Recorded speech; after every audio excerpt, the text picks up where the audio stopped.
Physics पढ़ रहे थे, वहीं से करेंगे कंटिन्यू।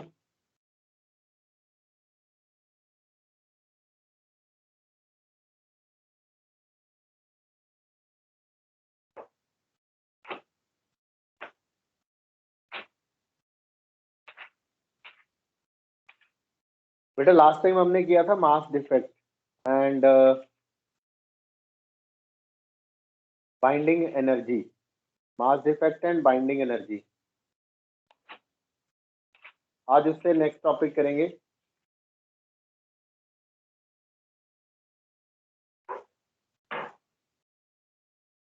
आप लोगों ने पढ़ लिया बाइंडिंग एनर्जी, सबको याद है?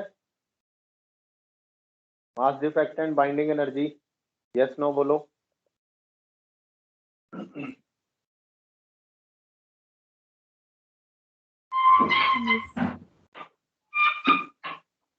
ओके तो अभी तो मैं एक बार आपको रिवाइज करा दूं 2 मिनट लगा के कि हमने क्या किया था। बेटा मैंने आपको बताया था कि जैसे अपना ये सपोज हमारे पास ये न्यूक्लियस है, इस न्यूक्लियस के अंदर जो न्यूट्रॉन है और या फिर जो प्रोटॉन्स हैं, अगर हम उन्हें बाहर निकाल लें, अगर हम उन न्यूट्रॉन्स और प्रोटॉन्स को बाहर निकाल लें तो इनका जो मास है, इनका जो टोटल मास है न्यूट्रॉन्स का, और वैसे ओवरऑल न्यूक्लियस का जो मास है,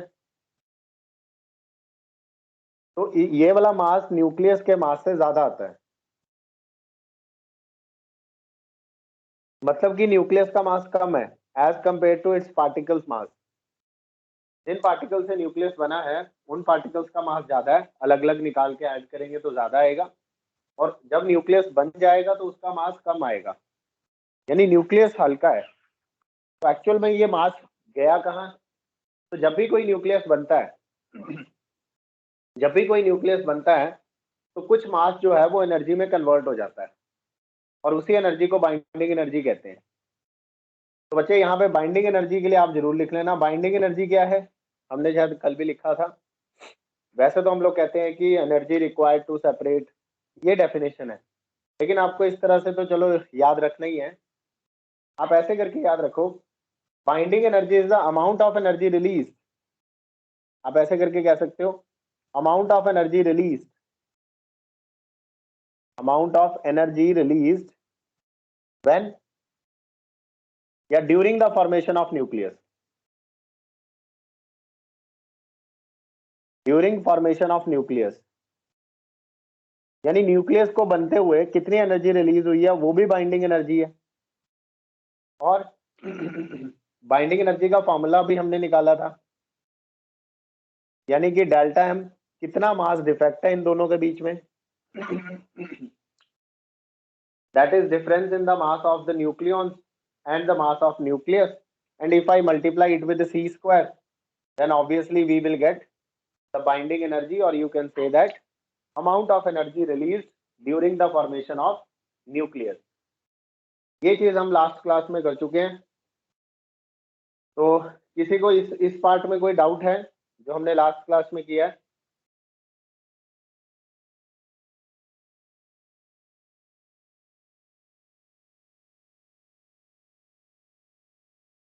yes students, is there any doubt?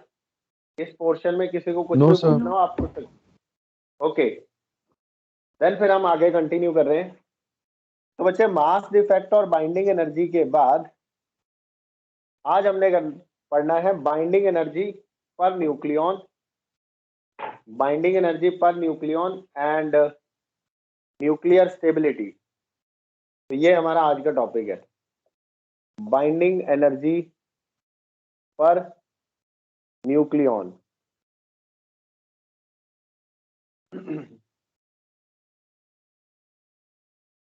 यानी कि एक न्यूक्लियन के पास कितनी बाइंडिंग एनर्जी है, ये है।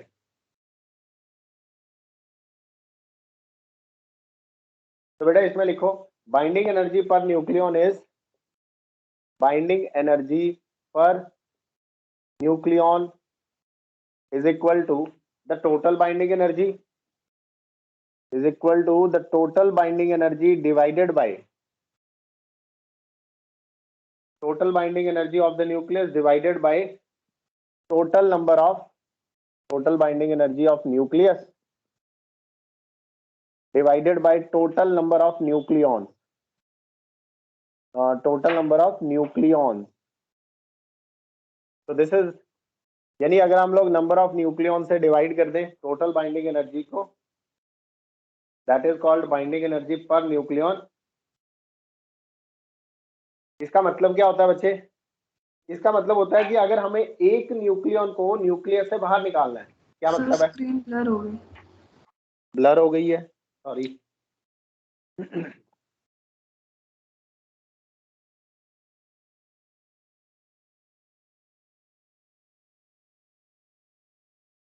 दो मिनट वेट कर लो, शायद हो जाए क्लियर.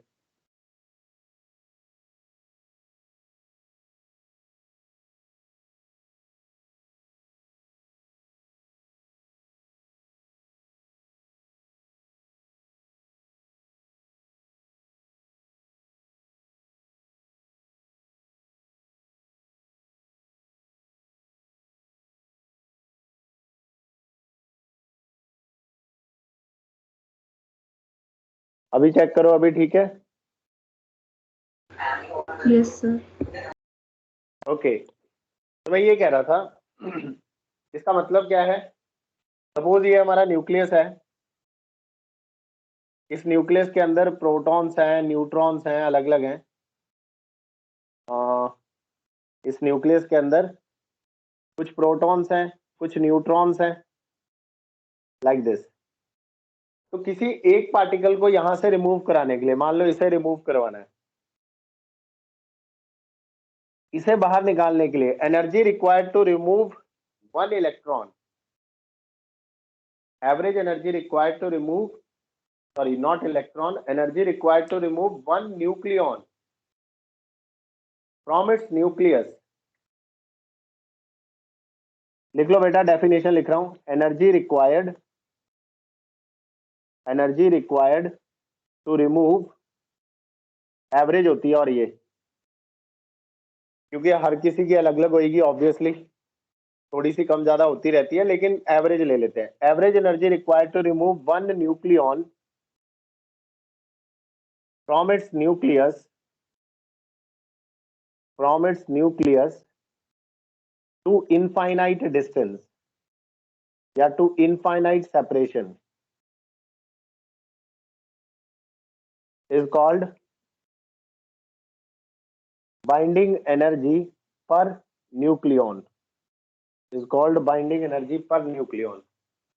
एक्चुअल में एक पार्टिकल को निकाल के इन्फिनिटी सेपरेशन तक लेके जाना है, तो इसके लिए हमें जितनी एनर्जी चाहिए, that average energy is called binding energy per nucleon and given by this formula. बेटा you can also write it is like this. You can also write it is equal to energy, कौन सी वाली? Binding energy divided by number of nucleons को हम लोग ए से denote करते हैं. तो बेटा number of nucleons that means mass number. अब इसको नोट कर लो. अब ये जो बाइंडिंग एनर्जी पर न्यूक्लियॉन है, ये स्टेबिलिटी बताती है. बाइंडिंग एनर्जी पर न्यूक्लियॉन बताती है न्यूक्लियस की स्टेबिलिटी.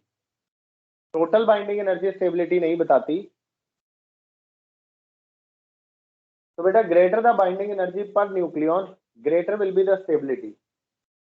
ये है हमारा मतलब. तो ये आपने नोट कर लेना है कि बाइंडिंग एनर्जी पर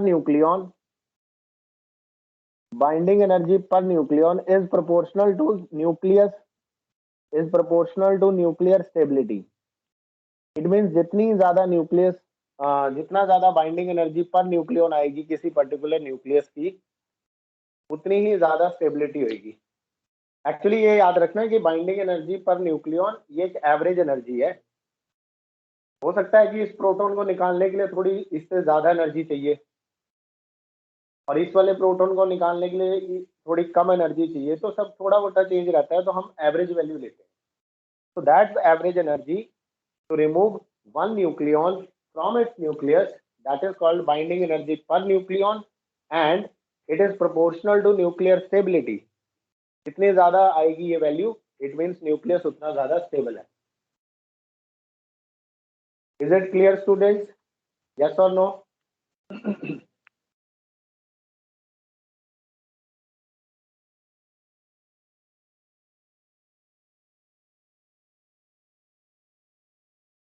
बच्चे समझ आ गए सबको?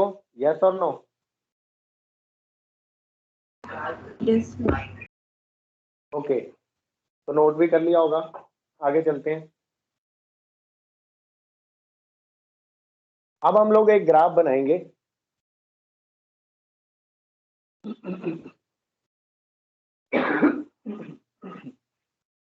Sorry,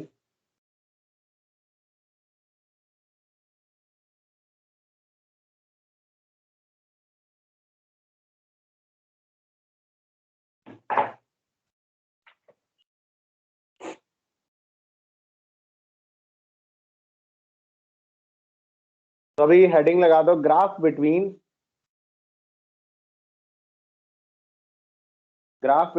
average binding energy per nucleon, graph between average binding energy per nucleon and mass number, यानी number of nucleons and mass number, graph बनाने वाले हैं। तो बेटा इस एक्सिस पे, ये जो वर्टिकल एक्सिस है, इस एक्सिस पे तो हम लोग लेने वाले हैं बाइंडिंग एनर्जी पर न्यूक्लियन इन mega electron volt. Binding energy per nucleon इन मेगा इलेक्ट्रॉन वोल्ट। और ये जो दूसरा एक्सिस अपना चल रहा है, इस एक्सिस पे हम लोग लेंगे मास नंबर, इस एक्सिस पे लेंगे मास नंबर यानी नंबर ऑफ न्यूक्लियॉन ए।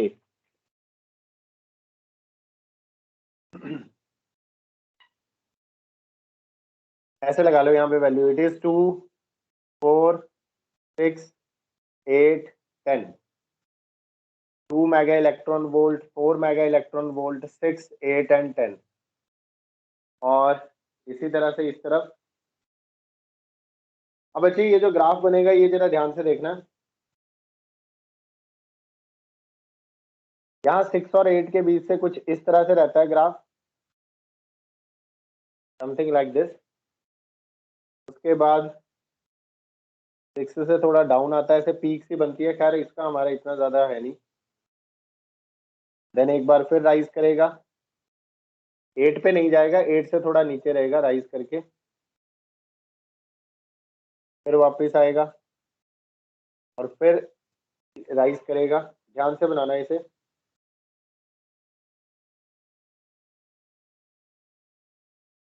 ऐसे हमारे पास पीक सी बन रही है, उसके बाद धीरे धीरे धीरे धीरे राइज करेगा,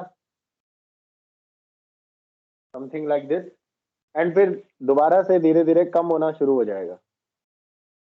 तो बेटा कुछ इस तरह का ग्राफ बनता है इसका। सर जो आपने थर्ड पीक बनाई वो भी 8 से नीचे है क्या? नहीं, वो लगभग 8 पे ही है, थोड़ी सी 8 से हल्का सा ऊपर रखना उसको। फर्स्ट पिक 6 और 8 के बीच में है, यानी 7 के आसपास है। और सेकंड जो पीक है वो 8 से हल्का सा नीचे है, यानी 7.89 ऐसा कुछ है। और जो थर्ड पीक है वो 8.1, यानी थोड़ा सा 8 से ज्यादा है। और उसके बाद फिर ग्राफ रेस करेगा, एक मैक्सिमम वैल्यू अचीव करेगा, उसके बाद फिर धीरे धीरे ग्राफ डाउन आएगा। तो कुछ इस तरह से है बाइंडिंग एनर्जी पर न्यूक्लियॉन का जो ग्राफ होता है। एक्चुअली है क्या यहाँ पे, इन पीक्स पर जैसे कि सबसे पहले 0 और 2 के बीच में, 0 और 2 के बीच में यहाँ जो न्यूक्लियस है वो है हाइड्रोजन 1 2, H12। और बच्चे उसके बाद 2 और 4 के बीच में एक न्यूक्लियस है हाइड्रोजन 1 3। एंड देन 4 और 6 के बीच में जो न्यूक्लियस है, ये वाला जो वैली पे आ रहा है, इट इज लिथियम 3 6। सारे आपको लर्न करने नहीं है, लेकिन एक आइडिया लेना है और जो 6 और 8 के बीच में आ रहा है ना बच्चे, ये वाला न्यूक्लियस, ये हीलियम का है। It is हीलियम-24।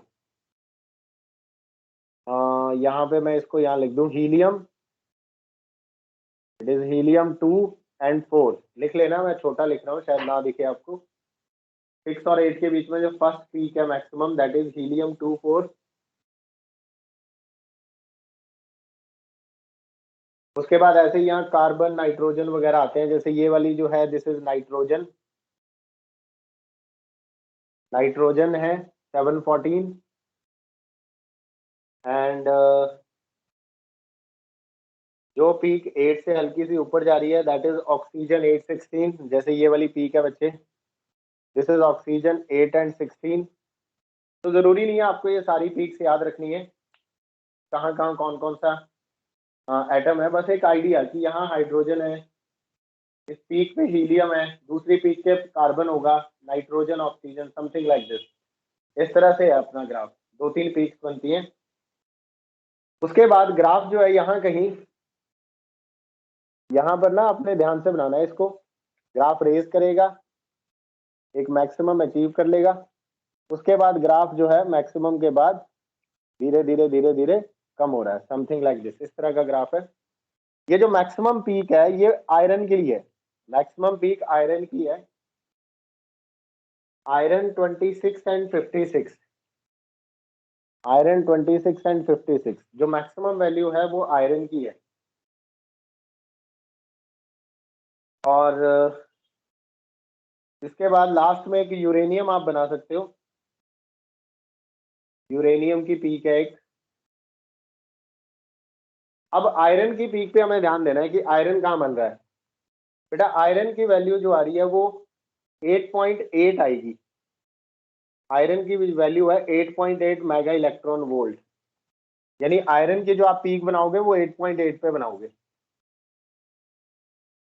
सपोज यहाँ से यहाँ तक, तो दिस वैल्यू इज 8.8। फिर यहाँ कहीं आएगा ऑब्वियसली 10। तो 8.8 मेगा इलेक्ट्रॉन वोल्ट आ रही है आयरन की पीक। और यूरेनियम जो आएगा, यूरेनियम आ रहा है 7.6 पर। 7.6 यहाँ से आएगी, देखो 6 और यहाँ से बीच में, तो यूरेनियम हमारा कहीं यहाँ होगा। दिस इज यूरेनियम जो 7.6 पे आ रही है, ये वाली एनर्जी 7.6 मेगा इलेक्ट्रॉन वोल्ट का लेवल है ये। तो दैट इज यूरेनियम 92-237। यूरेनियम 92-237 ये है बच्चे। तो एक बार ये ग्राफ बना लो। ऑब्वियसली ये ग्राफ जो है हमने एक्सपेरिमेंटल बनाया है, अलग अलग न्यूक्लियस के लिए हमने बाइंडिंग एनर्जी चेक की पर न्यूक्लियन। तो इस तरह का ग्राफ बन रही है, कुछ इस तरह की पीक बन रही है। तो बच्चे ये इसके पास 56 है, तो यहाँ से लगभग आयरन से थोड़ा सा पीछे यहाँ कहीं आ रहा होगा 50। मतलब इसके पास number of neutrons, number of nucleons 50 होंगे, आयरन के पास 56 है। और ऐसे करते करते थोड़ी सी आगे जाएंगे, यहाँ कहीं 150 का लेवल है, नंबर ऑफ न्यूक्लियॉन्स 150। और ऐसे ही बच्चे यूरेनियम, यूरेनियम के आगे कहीं यहाँ जो है इट इज 250। तो ये नंबर ऑफ न्यूक्लियॉन्स है इस तरह से। पहले ये ग्राफ बना लो, जब बन जाए मुझे बता देना।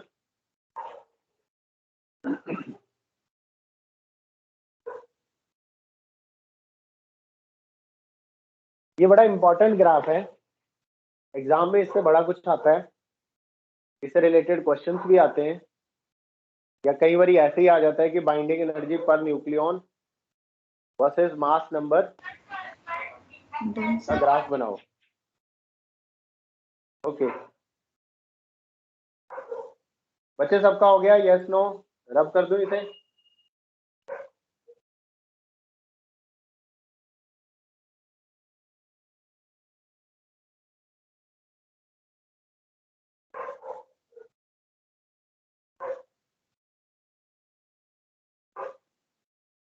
रब कर दो स्टूडेंट्स, यस नो? चलो अभी नहीं करते, अभी इसकी जरूरत है। अब बेटे पॉइंट लिखो नंबर 1, इससे रिलेटेड जो मेन पॉइंट्स हैं वो लिखो।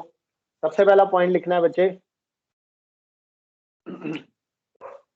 In the middle range of mass number, लिखते रहना, मैं डिक्टेट कर रहा हूं।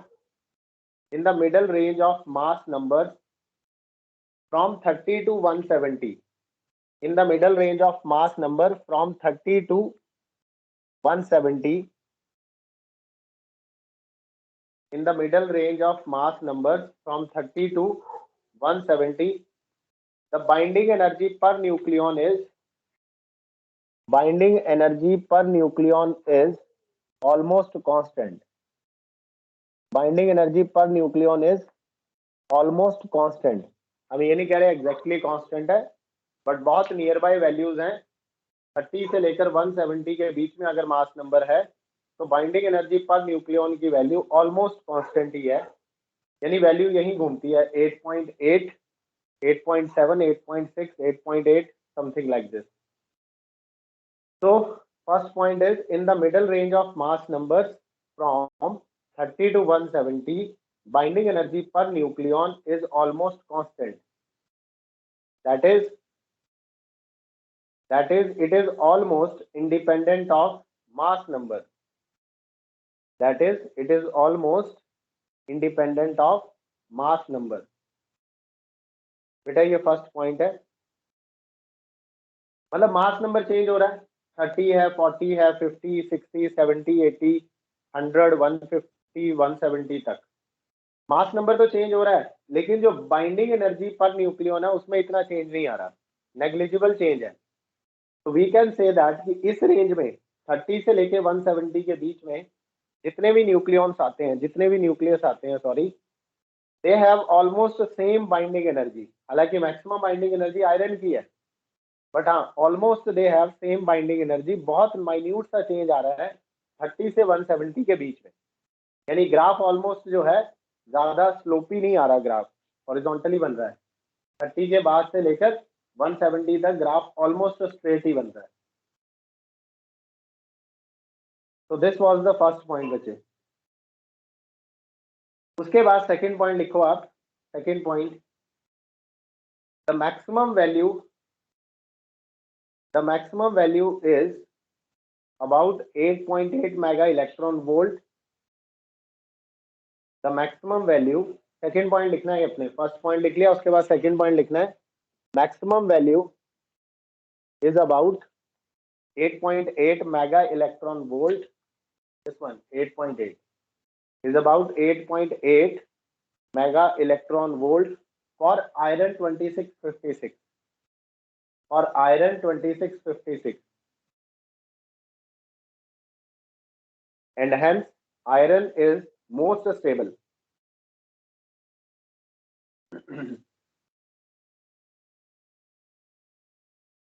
And hence iron is most stable.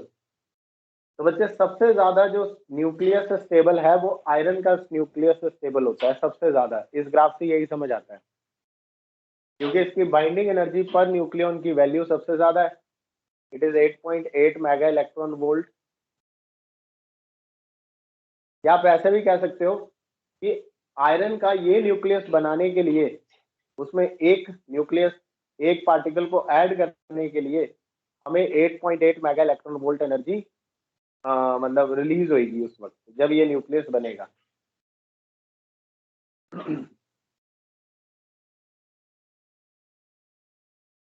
लिख लिया बच्चे? मैंने लिखवाया second point, maximum value is about 8.8 mega electron volt for iron 2656 and hence iron is the most stable. Iron is most stable. उसके बाद बच्चों थर्ड पॉइंट लिखना है यूरेनियम से रिलेटेड। थर्ड पॉइंट यूरेनियम का लिखेंगे, उसमें लिखो the binding energy per nucleon. Third point, the binding energy per nucleon for uranium, the binding energy per nucleon for uranium is about 7.6. the binding energy per nucleon for uranium is about 7.6 mega electron volt.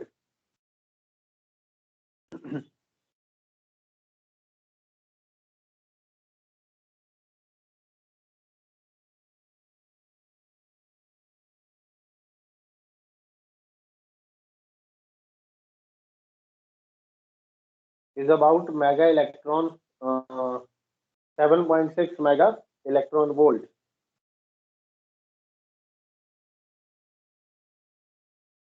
उसके बाद बच्चे next point लिखो, इतना लिख लिया होगा। Fourth point में लिखो binding energy per nucleon is lower, binding energy per nucleon is lower for both light nuclei, binding energy per nucleon is lower, binding energy per nucleon is lower for both light nuclei. Light nuclei के बाद बेटा bracket में लिख लेना mass number less than 30। Binding energy per nucleon is lower for both light nuclei, bracket में लिख लो mass number less than 30, and heavy nuclei, bracket में लिख लो mass number greater than 170, and heavy nuclei mass number greater than 170, and hence light and heavy nuclei are less stable, and hence light and heavy nuclei are less stable.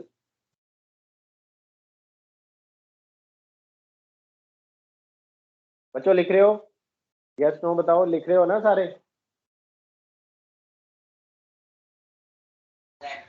Yes sir. Okay, तो मैं आपको समझा रहा था कि middle में जो nucleus आ रहे हैं, they are most stable nucleus, उनकी बाइंडिंग एनर्जी पर न्यूक्लियन ज्यादा है। 30 से नीचे और 170 से ज्यादा, यानी लाइटर न्यूक्लियाई और हैवी न्यूक्लियाई, इन दोनों की बाइंडिंग एनर्जी कम है। इनकी बाइंडिंग एनर्जी कम होने का मतलब है बाइंडिंग एनर्जी पर न्यूक्लियन कम है, इट मीन्स इनकी जो स्टेबिलिटी है इन न्यूक्लियस की, वो स्टेबिलिटी कम है, they are less stable as compare to middle one. यानी मिडल में जो न्यूक्लियस आ रहे हैं वो ज्यादा स्टेबल है, और स्टार्टिंग में और लास्ट में यानी लाइटर न्यूक्लियस और हैवी न्यूक्लियस ये इतने ज्यादा स्टेबल नहीं है। ग्राफ से ये इंडिकेशन हमें मिलती है। यहां तक क्लियर है बच्चे? अब यहां से समझने वाली बात ये है कि अगर स्टेबिलिटी बीच में ज्यादा है, मतलब मिडल रेंज में अगर स्टेबिलिटी ज्यादा है मिडल वाले रेंज में, तो ऑब्वियसली होना क्या चाहिए, जो छोटे छोटे न्यूक्लियस हैं, जो लाइटर न्यूक्लियस हैं, वो क्या करेंगे, दे विल प्रेफर फ्यूजन, वो कंबाइन करेंगे। यानी जैसे मान लो ये नाइट्रोजन है, इसका मास नंबर 14 है, ऑक्सीजन का मास नंबर 16 है। अब ये वैल्यू 14 और 16 इंडिविजुअली देखें तो these values are less than 30, यानी इनकी बाइंडिंग एनर्जी कम है, they have less binding energy, इसलिए they are not that much stable, इनकी स्टेबिलिटी भी कम है। बट अगर ये दोनों फ्यूज कर जाएं, सपोज ये 14 है और ये 16 है, अगर ये दोनों फ्यूज कर जाएं तो 16 + 14 लगभग 30, फिर इनका मास नंबर 30 हो जाएगा, और ये फिर कौन सी रेंज में चले जाएंगे, मिडल की रेंज में चले जाएंगे, और मिडल वालों की बाइंडिंग एनर्जी पर न्यूक्लियन ज्यादा है। इसका मतलब है कि न्यूक्लियस फ्यूजन करता क्यों है, ध्यान से समझने वाली बात है। न्यूक्लियस फ्यूजन इसलिए करता है, दो लाइटर न्यूक्लियस फ्यूज होके एक हैवी न्यूक्लियस बनाएंगे जो मिडल रेंज में आ जाएगा, और वहां पर स्टेबिलिटी ज्यादा है, and this is the reason of nuclear fusion sorry. यानी दो न्यूक्लियस क्यों कंबाइन होते हैं, तो दैट की उनकी बाइंडिंग एनर्जी पर न्यूक्लियन बढ़ जाए और वो मिडल रेंज में आ जाएंगे, then they will become more stable. Stability सबको चाहिए। ये तो होगी लाइटर न्यूक्लियस की बात। और अगर मैं हैवी न्यूक्लियस की बात करूं, जैसे यूरेनियम, ये क्या करेंगे, ये खुद को ब्रेक करेंगे। अप्रोक्सीमेटली इसके पास 240 न्यूक्लियॉन्स हैं। अगर ये ब्रेक करेगा, मान लो 120 में ब्रेक हो गया, तो 120 तो इस रेंज में आ रहा है ना, मिडल रेंज में, तो जब ये यूरेनियम ब्रेक होगा, दो न्यूक्लियस बनाएगा 120 125 के आसपास के, तो वो मिडल रेंज में आ रहे हैं, वहां स्टेबिलिटी ज्यादा है।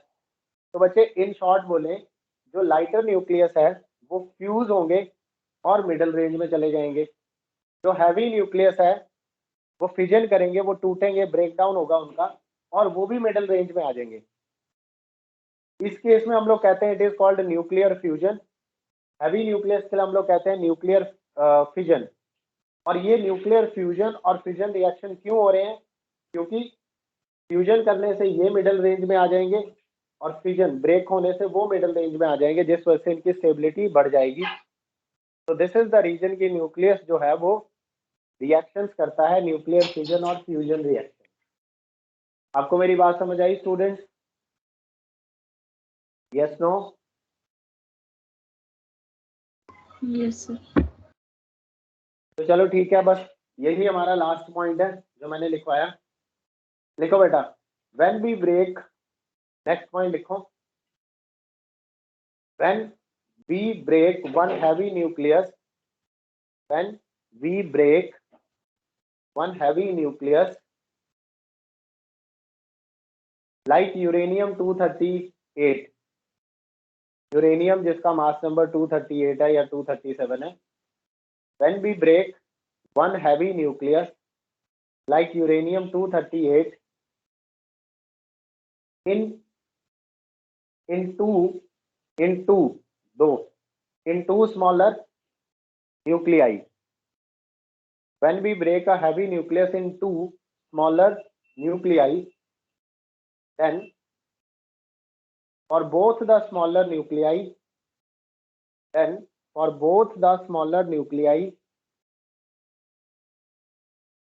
binding energy per nucleon will increase. Then for both the smaller nuclei, binding energy per nucleon will increase.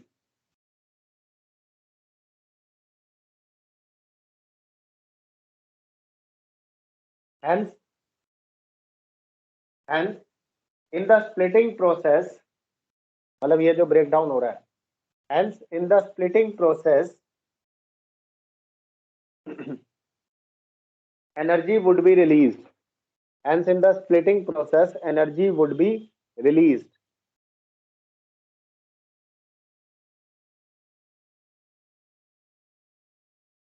This phenomenon is called nuclear fission. This phenomenon is called nuclear fission. तो बच्चे मैंने आपको ये जो point लिखवाया है इसमें मैंने आपको न्यूक्लियर फिजन के बारे में बताया। इसमें मैंने कहा कि एक बड़ा सा न्यूक्लियस था, मान लो ये बड़ा सा न्यूक्लियस है, ये यूरेनियम 238 है, ऐसे ही एग्जांपल ले रहे हैं। यूरेनियम 238 एक बड़ा सा न्यूक्लियस है, हैवी न्यूक्लियस है। अगर हम इसे ब्रेक करके दो छोटे छोटे न्यूक्लियस बनाएं, इसको ब्रेक करके दो छोटे छोटे न्यूक्लियस बनाएं, ऑब्वियसली उन न्यूक्लियस की जो बाइंडिंग एनर्जी होगी वो लगभग, अगर ये 238 है तो ये जब टूटेगा तो ये 120 के आसपास की कोई वैल्यू लेके रहेगा। मतलब यहाँ जो भी न्यूक्लियस बनेगा उसका मास नंबर क्या होगा? उसका मास नंबर रफली इसका 120 होगा, और बच्चे इसका रफली मास जो आप 115 कुछ ऐसे, क्योंकि मतलब 120 प्लस 115 235, मतलब नियर टू दिस वैल्यू बनेगी, ऐसा कुछ होगा। मतलब it is just an example, random example ले रहा हूं मैं, कोई फिक्स वैल्यू नहीं मैं बता रहा, रैंडम एग्जांपल है, ऐसे ही रफ सी वैल्यूज है ना। हुआ क्या इसका, इसमें देखो ज्यादा थे मास, इसमें कम है, इसमें कम है, मतलब ये मिडिल रेंज में आ रहे हैं, ज्यादा स्टेबल है। बाइंडिंग एनर्जी चेक करें, बाइंडिंग एनर्जी चेक करें, यूरेनियम की 238 की binding energy 7.6 mega electron volt, ठीक है, बाइंडिंग एनर्जी पर न्यूक्लियन इतनी है। इसकी चेक करोगे 120 और 115 के आसपास, तो बेटा 120 के आसपास आपको पता है वही 8.6 8.7 ऐसी कुछ वैल्यू रहेगी। इसके पास 8.6 मेगा इलेक्ट्रॉन वोल्ट है, इसके पास भी 8.6 मेगा इलेक्ट्रॉन वोल्ट है। अब आप मेरी बात समझो, 7.6 मेगा इलेक्ट्रॉन वोल्ट से हमें जो एनर्जी, जो न्यूक्लियस हमारे पास आ रहे हैं वो 8.6 मेगा इलेक्ट्रॉन वोल्ट होती है उनकी बाइंडिंग एनर्जी। अब मेरी बात ध्यान से सुनना, अगर ये न्यूक्लियस बना है, बाइंडिंग एनर्जी की डेफिनेशन क्या थी? बाइंडिंग एनर्जी की डेफिनेशन थी जब न्यूक्लियस बनेगा तो वो कितनी एनर्जी रिलीज करेगा, ये था बाइंडिंग एनर्जी। जब न्यूक्लियस बनेगा तो वो कितनी एनर्जी रिलीज करेगा। तो बेटा ये तो था बाइंडिंग एनर्जी पर न्यूक्लियन की वैल्यू। अब हम लोग निकाल सकते हैं बाइंडिंग एनर्जी की वैल्यू। यहां से बाइंडिंग एनर्जी की वैल्यू क्या होगी, इसको इससे मल्टीप्लाई करना है तो टोटल बाइंडिंग एनर्जी आ जाएगी ना। ये तो एक न्यूक्लियन की है 238, जितने नंबर ऑफ न्यूक्लियंस है उससे मल्टीप्लाई कर दो तो हमें बाइंडिंग एनर्जी मिल जाएगी टोटल। ऐसे ही बच्चे इसकी बाइंडिंग एनर्जी मिलेगी 120 से मल्टीप्लाई करोगे, इसकी बाइंडिंग एनर्जी मिलेगी 115 से मल्टीप्लाई करोगे, तो ऐसे अपने को बाइंडिंग एनर्जी यहाँ मिल जाएंगी। अब यहाँ पर जो आप देखोगे कि ये बाइंडिंग एनर्जी कम है और यहाँ बाइंडिंग एनर्जी ज्यादा आ रही है। इसका मतलब क्या है, सपोज ऐसे ही रैंडम सी वैल्यू ले ले, मान लो ये 1020 आता है, ये रैंडम है सारी वैल्यूज, आप खुद कैलकुलेट कर लेना मल्टीप्लाई करके क्या आता है। और मान लो ये कैलकुलेट करके 1130 आ रहा है, समथिंग लाइक दिस, ऐसी कोई वैल्यू आ रही है। नाउ ऐसे ऐसे कर लो 120 इंटू दिस, ये जो वैल्यू आएगी ये 670 कुछ ऐसी आएगी। ये वाली वैल्यू बच्चे ये भी 630 कुछ ऐसी आएगी, यानी इनको ऐड करोगे तो टोटल कितनी बैठी, टोटल बैठी 1300 के आसपास। अब मेरी बात सुनो, इसके पास बाइंडिंग एनर्जी 1020 थी, इसका मतलब है यूरेनियम को अगर बनाना है तो इतनी एनर्जी चाहिए, 120 चाहिए। This much energy is release, sorry चाहिए नहीं, इतनी एनर्जी रिलीज होगी अगर यूरेनियम बनेगा। और अगर ये वाले न्यूक्लियस बनेंगे तो इतनी एनर्जी रिलीज होगी। अब बन तो रहे हैं ना ये वाले न्यूक्लियस, अगर ये वाले न्यूक्लियस बन रहे हैं तो इतनी एनर्जी रिलीज होनी चाहिए। अब इसमें से ये एनर्जी तो पहले ही रिलीज हो चुकी है, जब यूरेनियम बना था ये रिलीज हो चुकी है, तो इनका जो डिफरेंस है वो एनर्जी एक्स्ट्रा रिलीज होगी। यहाँ पे इनका जो डिफरेंस है वो एनर्जी एक्स्ट्रा रिलीज होगी जब ये न्यूक्लियस बनेंगे। आपको मेरी बात समझ आ रही है स्टूडेंट, यस और नो? Yes sir. चलो इसके बारे में, ये बिल्कुल रैंडम एग्जांपल है, कैलकुलेशन आपने खुद कर लेनी है कि एग्जैक्ट क्या थे आंसर। चलो ये तो सिर्फ एक आइडिया था, जस्ट टू एक्सप्लेन। बेटा लास्ट में एक लाइन लिखो। हो गया, वैसे टाइम हो गया ना। अच्छा फटाफट एक लाइन लिखो। Similarly if we combine two और more lighter nuclei, similarly if we combine two और मोर लाइटर न्यूक्लियाई, अगला point, if we combine two और more lighter nuclei to make one heavy nuclei, if we combine two or more lighter nuclei to make one heavy nuclei, then again binding energy per nucleon will increase. Then again binding energy per nucleon will increase. I repeat, ये next point है. Similarly, if we combine two or more lighter nuclei to make one heavy nuclei, heavier nuclei, then again binding energy per nucleon will increase and thus energy would be released. The binding energy per nuclei will increase and thus energy would be released. This phenomenon is known as nuclear fusion. This phenomenon is known as nuclear fusion. This phenomenon is known as nuclear fusion. मतलब दो छोटे छोटे nucleus मिलके एक बड़ा सा nucleus बना रहे हैं, तो वो न्यूक्लियस क्या कर रहे हैं, फ्यूज हो रहे हैं। That is called nuclear fusion. तो बच्चे दोनों ही केस में, चाहे न्यूक्लियर फ्यूजन हो रहा हो चाहे न्यूक्लियर फ्यूजन हो रहा हो, दोनों ही केस में एनर्जी रिलीज होती है क्योंकि binding energy per nucleon increase हो रही है वैल्यू। चलो ये पॉइंट अगर आपने लिख लिया है then you can leave students, rest हम लोग नेक्स्ट क्लास में करेंगे। Thank you.